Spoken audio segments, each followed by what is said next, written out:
เจ้าเมียวขาวเมียวขาวเข้ามากวนหนุ่มหล่อเหรอเมียวขาวเข้ามากวนหนุ่มหล่อแล้วจะได้อยู่ด้วยกันแล้วเข้ามาอยู่ในบ้านนี่เลยโอ้เข้ามาในบ้านนี่มากินอาหารเนาะไม่เป็นไรลูกไม่เป็นไรเนอะไม่เป็นไรครับกินด้วยกันได้ลูกเนาะกินด้วยกันได้อยู่ด้วยกันที่นี่ลูกนะเป็นเพื่อนกันนะลูกนะห้ามกัดกันนะกัดเดี๋ยวจะเจ็บลูกนะห้ามกัดเรื่องมานี่มานี่อย่ากวนกันนะห้ามกัดอยู่ด้วยกันดีๆอยู่กันดีๆเข้ามาอยู่ในบ้านแล้วอยู่กันดีๆเด้อห้ามกวนกันนะหนุ่มรอมานี่ไม่ต้องกวนเขาลูกไม่ต้องกวนเขาลูกให้เขามากินข้าวด้วยลูกเด้อให้เขามากินข้าวด้วยเขาอยากกินอาหารลูกเนาะอยู่ในนั้นแหละผมไม่กวนแล้วอยู่ในนั้นสบายแล้วนะอย่ากวนอย่าทะเลาะกันลูกนะอยู่ด้วยกันดีๆลูกอยู่กันดีๆนะผมจะช่วยเหลือดูแลนะให้ลูกเด้อเหมือนมาหนุ่มรอมาเลยให้เขาอยู่ด้วยกันเด้ออยู่ในนั้นเรากินข้าวกันพักกันเนี้ยเนาะเป็นเด็กว่าด้วยกันครับทีนี้เขาเข้ามาในนี้ไปกินข้าวด้วยเนาะแต่ไม่กวนเขาแล้วนะเข้าก็ได้ออกก็ได้ลูกเด้อกินด้วยกันเดี๋ยวสักวันหนึ่งเขาคงจะคุ้นเคยแล้วเนาะคุ้นเคยเดี๋ยวค่อยจับเขาไปทำหมันตอนนี้อยู่ในบ้านใหญ่อย่างนี้จับไม่ได้จับเดี๋ยวเขาดิ้นกลัวเขาเตลิดไปแอบไปนั่นเนาะเดี๋ยวปูไปดูน้องเหมียวในบ้านใหญ่กว่านั้นลูกเด้ออยู่นี่นะลูกนะอยู่ด้วยกันดีๆลูกนะกินข้าวกินนี่เดี๋ยวปูอาหารปูอาหารให้ตอนนั้นแล้วนะกินข้าวกันนะเขามากินข้าวด้วยกันเนาะกินข้าวกันได้เวลาอาหารเย็นแล้วก็กินข้าวกันลูกนะกินอาหารกันลูกนะกินแล้วก็จะได้พักผ่อนเด้อมีเพื่อนเข้ามาใหม่เจ้าขาวหางมนออกไปนู่นแล้ว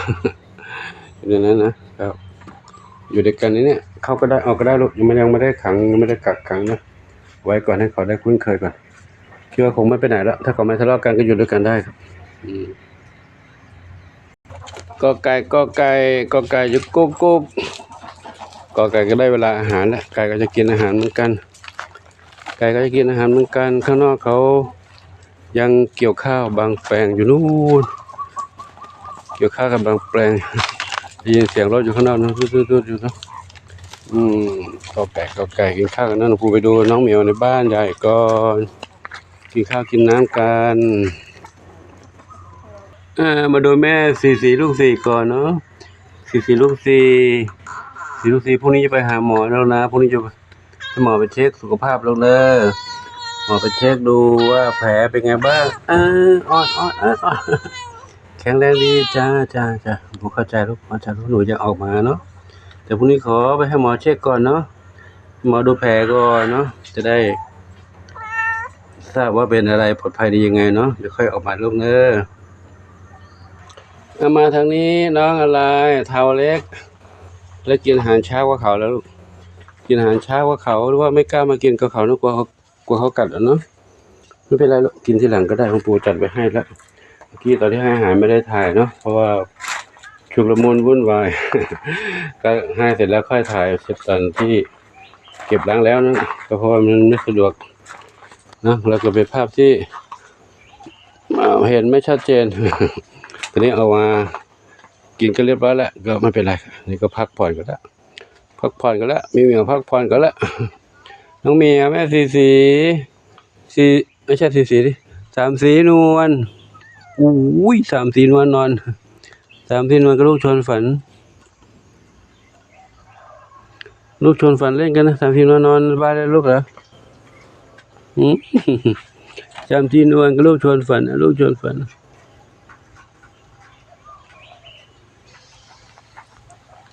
เด็กๆเล็กๆก็วิ่งเล่นกันไม่หลับไม่นอนยังไม่นอนแล้วแม่เขานอนแล้วแม่ลุกขึ้นมาว่าปูมาเสียงดังทำไมหนูจะนอนเนี่ยหนูจะนอนปูมาเสียงดังทำไมไม่เป็นไรไปแล้วไม่กวนแล้วกินอาหารแล้วถ้าไม่พอก็เดี๋ยวปูเติมเข้ามารอบดึกน้องส้มไม่ใช่น้องบูนสมไม่ใช่บูนส้มบูนสมอยู่คนนี้พรุ่งนี้ยังไม่ได้ไปนู้นนะเราที่อะไรที่5นู้นไปทำหมันนู้นนะอยู่นี่ก่อนลงรักษาสุขภาพก่อนเนาะน้องเด็กเล็ก2เหมียวเข้านอนแล้วเข้านอนในมุ้งแล้วยุงจะได้ไม่กัดมุ้งไว้ก่อนเนาะน้อง หนึ่งเดียวกับน้องมีสุขจับมือ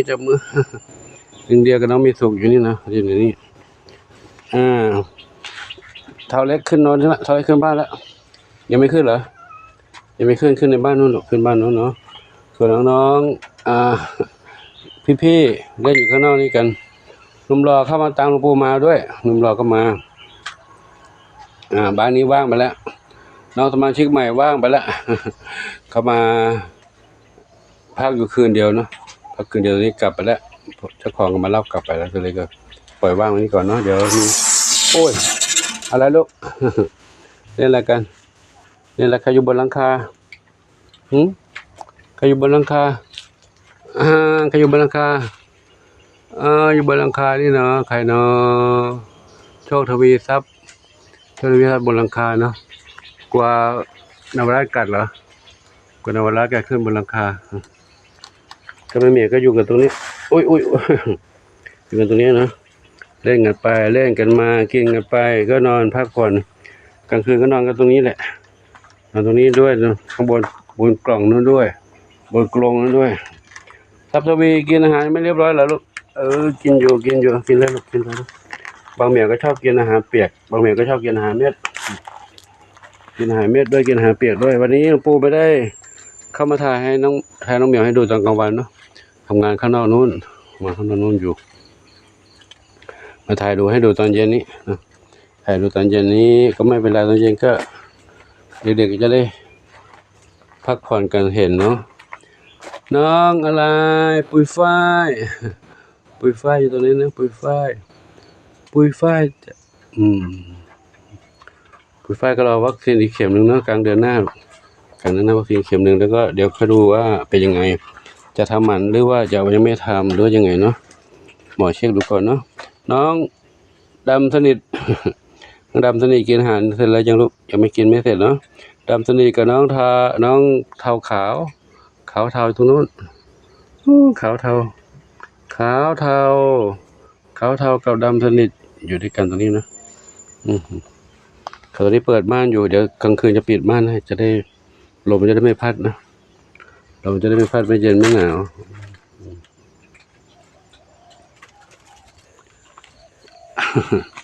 แมวเหมียววิ่งเล่นกันในนี้สุขสันต์สบายใจได้เห็นกันทุกเหมียวไหมลูกเห็นกันทุกเหมียวไหมมีสมาชิกเข้ามาป้วนเปี้ยนอยู่ข้างนอกก็มีอยู่นะที่เมื่อกี้เห็นถ่ายให้น้องขาวหนึ่งแล้วก็อีกอันนึงคือไรเปลือกน้องไรเปลือกอยู่บนหลังคานู้นบ้านหลังเก่านู้นเดี๋ยวเขาก็ลงมากินอาหารอยู่นะน้องขาวกินอาหารอยู่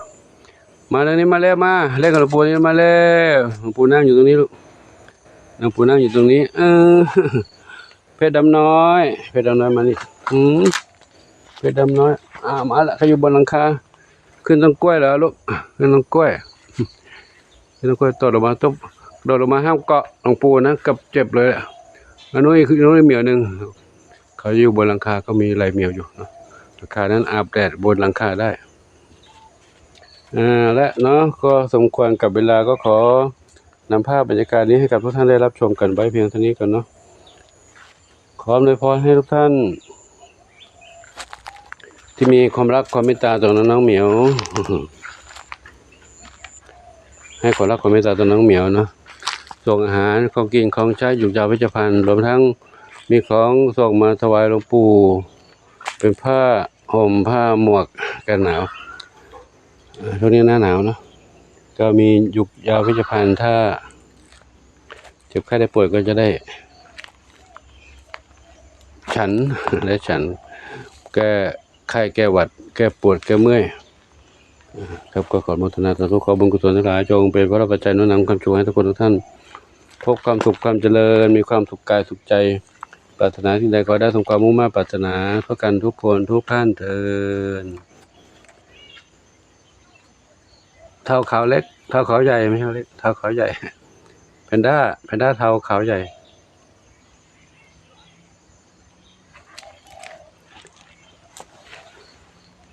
สีลูกแม่สีแว่นดำอยู่นี่เนาะสีลูกสีอยู่ในกรงครับก็เขาอยู่ที่วันนี้ก่อนเนาะพบกันใหม่คลิปต่อไปโชคดีมีสุขสาธุอายุวันโนสุขังพระลัง